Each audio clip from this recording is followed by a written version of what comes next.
एक बार गौतम बुद्ध वैशाली नगरी में धर्म प्रचार के लिए जा रहे थे। जब वे नगरी के बीचों बीच से गुजर रहे थे तो उन्होंने देखा कि कुछ सैनिक तेजी से भागती हुई एक लड़की का पीछा कर रहे थे। वह डरी हुई लड़की एक कुएं के पास जाकर खड़ी हो गई। वहाँ हाँफ रही थी और प्यासी भी थी। बुद्ध ने उस बालिका को अपने पास बुलाया और कहा कि वह उनके लिए कुएं से पानी निकाले, स्वयं भी पिए और उन्हें भी पिलाए। इतनी देर में सैनिक भी वहां आ गए। बुद्ध ने सैनिकों को हाथ के संकेत से रुकने को कहा। उनकी बात पर कन्या कुछ झिझकती हुई बोली, महाराज, मैं एक अछूत कन्या हूँ। मेरे कुएं से पानी निकालने पर जल दूषित हो जाएगा। बुद्ध ने उससे फिर कहा, पुत्री, बहुत जोर की प्यास लगी है, पहले तुम पानी पिलाओ। इतने में वैशाली के राजा भी वहां आ पहुंचे। उन्होंने बुद्ध को नमन किया और सोने के बर्तन में केवड़े और गुलाब का सुगंधित पानी पीने के लिए पेश किया, लेकिन बुद्ध ने उसे लेने से इनकार कर दिया। बुद्ध ने एक बार फिर बालिका से अपनी बात दोहराई। इस बार बालिका ने साहस बटोरकर कुएं से पानी निकालकर स्वयं भी पिया और गौतम बुद्ध को भी पिलाया।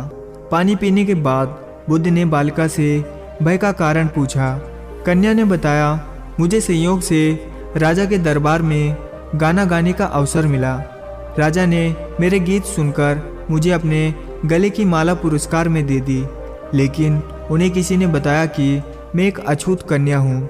ये जानते ही उन्होंने अपने सैनिकों को मुझे कैद खाने में डालने का आदेश दिया। मैं किसी तरह उनसे बचकर यहाँ तक पहुँची थी कि आप मिल गए। इस पर बुद्ध ने कहा, सुनो राजन, मैं चाहता हूँ कि आप मेरी इस बात को हमेशा ध्यान रखें कि किसी भी इंसान की पहचान उसके धर्म से नहीं बल्कि उसके गुणों और कर्मों से होती है। जिस बालिका के मधुर कंठ से निकले गीत का आपने आनंद उठाया, उसे पुरस्कार दिया। जिसके कार्य इतने अच्छे हैं वह अछूत कैसे हो सकता है। यहाँ पर नीची सोच और छोटे कार्य करके अछूत होने का परिचय तो आपने दिया है। इसीलिए मेरी नज़रों में यह कन्या नहीं बल्कि आप अछूत हैं। वैशाली नरेश बुद्ध के सामने शर्मिंदा होने के अलावा और कर भी क्या सकते थे।